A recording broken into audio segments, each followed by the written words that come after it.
தமிழ் நேசனின் சிறப்பு செய்தி. கல்வி தோட்டம் அது இப்போ 7வது ஆண்டா லாபகரமாக ஓடுது. அதுக்கு வேண்டிய காசு வருஷத்துக்கு அவங்களுக்கு கொடுத்துட்றோம். 30,000 வெள்ளி மணி, ஒரு 3 லட்சம் 4 லட்சம் வெள்ளி ஒரு போன ஆண்டும் கொடுத்துருக்கோம். இந்த ஆண்டும் அது கொடுத்துட்டு வரோம். எய்ம்ஸ் பல்கலைக்கழகத்திற்கு வழங்கப்பட்ட அரசு நிதி ஒதுக்கீடு குறித்து பொதுமக்களின் கோரிக்கை. எய்ம்ஸ் பல்கலைக்கழகத்திற்கு 2019க்கு முன்பு ஆண்டுதோறும் 20 மில்லியன் ரிங்கிட் அரசு நிதி ஒதுக்கீடு வழங்கப்பட்டு வந்தது. ஆனால் 2019ஆம் ஆண்டு முதல் அப்போதைய பிரதமர் டத்தோஸ்ரீ அகமது ஜப்ரி தலைமையிலான அரசாங்கம் எய்ம்ஸ் பல்கலைக்கழகத்திற்கான ஆண்டு ஒதுக்கீட்டை 25 மில்லியன் ரிங்கிட்டாக உயர்த்தியது. பின்னர் பக்கத்தான் ஹராப்பான் அரசாங்கம் பதவியேற்ற பிறகும் எய்ம்ஸ் பல்கலைக்கழகத்திற்கு ஆண்டுதோறும் 25 மில்லியன் ரிங்கிட் ஒதுக்கீடு தொடர்ந்தும் வழங்கப்பட்டது. அரசு வழங்கிய ஆண்டு ஒதுக்கீடுகள் குறித்த விபரம்: 2018 20 million ringgit, 2019 25 million ringgit, 2020 25 million ringgit, 2021 25 million ringgit, 2022 25 million ringgit, 2023 25 million ringgit, 2024 25 million ringgit, 2025 25 million ringgit, 2026 25 million ringgit. இதன் மூலம் எய்ம்ஸ் பல்கலைக்கழகத்திற்கு மொத்தமாக 221 மில்லியன் ரிங்கிட் அரசு நிதி வழங்கப்பட்டுள்ளது. இந்த அரசு நிதி ஒதுக்கீட்டின் நோக்கம் ஏழை மற்றும் தேவையுள்ள இந்திய மாணவர்கள் எய்ம்ஸில் மருத்துவ பட்டப்படிப்பு MPBS தொடர உதவுவதாகும். ஆனால் அரசு நிதியை பெற்ற MIC ஏழை மற்றும் தேவையுள்ள இந்திய மாணவர்களுக்கு நேரடியாக உதவுவதற்கு பதிலாக அவர்கள் MIED மூலம் கல்வி கடன் பெற வேண்டிய நிலையை ஏற்படுத்தி உள்ளது.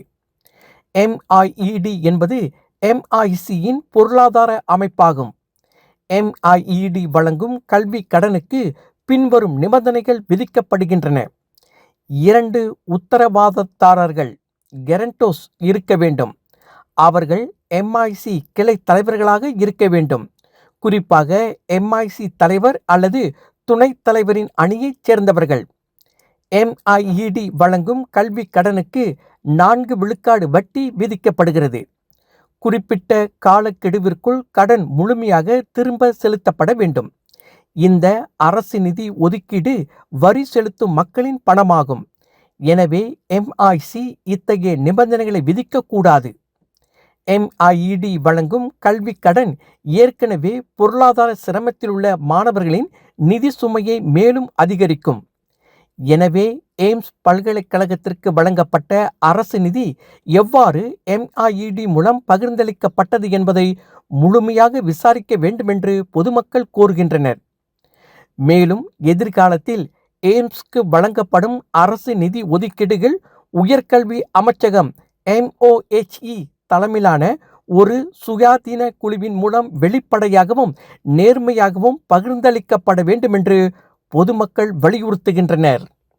அரசாங்கத்திடமிருந்து இந்திய சமுதாயத்தின் மாணவர்களுக்கு வழங்கப்பட்ட கல்வி நிதிதான் இவை அனைத்தும். ஆனால் நம் மாணவர்கள் எவ்வளவு பேர் எய்ம்ஸ் பல்கலைக்கழகத்தில் மருத்துவ படிப்பை மேற்கொள்கிறார்கள்? குறைந்த அளவுதானே. ஏனென்றால் நம் மாணவர்களுக்கு தகுதி இல்லை என்று புறக்கணித்து விடுகிறார்கள். ஆதலால் நம் மாணவர்கள் வெளிநாடுகளுக்கு சென்று தங்களுடைய மருத்துவ படிப்பை தொடர்கிறார்கள், அதுவும் குறைந்த விலையில். அரசாங்கத்திடம் இருந்து கிடைக்கப்பெற்ற மானியத்திற்கு இவர்கள் வட்டி போட்டு குட்டியாக்கி கொள்கிறார்கள்.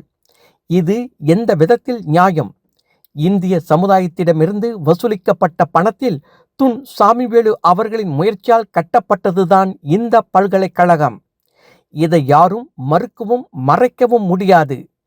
அரசாங்கத்தின் மூலம் இவ்வளவு தொகை வரும்போது நம்முடைய மாணவர்களுக்கு இலவசமாகவே கொடுக்கலாமே, ஏன் முடியாது? இதற்கு காரணம் கிடைக்குமா? அண்மையில் தேசிய நிலநிதி கூட்டுறவு சங்கம் தனது ஆண்டு கூட்டத்தில் தங்களுடைய உறுப்பினர் பிள்ளைகளுக்கு மருத்துவ படிப்பதற்காக வட்டியில்லா கடன் கொடுத்து 3000 மருத்துவர்களை உருவாக்கி உள்ளார்கள் என்று அறிவித்துள்ளார்கள். அவர்களிடம் அல்லவா இவர்கள் பாடம் கற்றுக்கொள்ள வேண்டும். தேசிய நிலதி கூட்டுறவு சங்கம் வந்து வட்டி இல்லாத கடனை கொடுத்து வந்துட்டுருக்கு. அதே நேரத்தில் துன் சம்பந்தன் கல்வி அறவாரியத்திலேருந்தும் வட்டி இல்லாத கடன் கொடுத்துட்ருக்கோம். அது துன் சம்பந்த அறவாரியத்தில் அங்கத்தினர் இல்லாதவங்களுக்கும் உதவியாக இருக்கும். இன்றைக்கு 2 ஃபண்டுலேயுமே சேர்த்து குறைய 8000 பட்டதாரிகளை உருவாக்கியிருக்கோம். அதில் 3000 பேர் டாக்டருங்களா. தமிழ் நேசன் டிவியை லைக் பண்ணுங்க, சப்ஸ்கிரைப் பண்ணுங்க, சப்ஸ்கிரைபர் பெல் பிரஸ் பண்ணுங்க. இது ஒரு தமிழ் நேசன் டிவி தயாரிப்பு.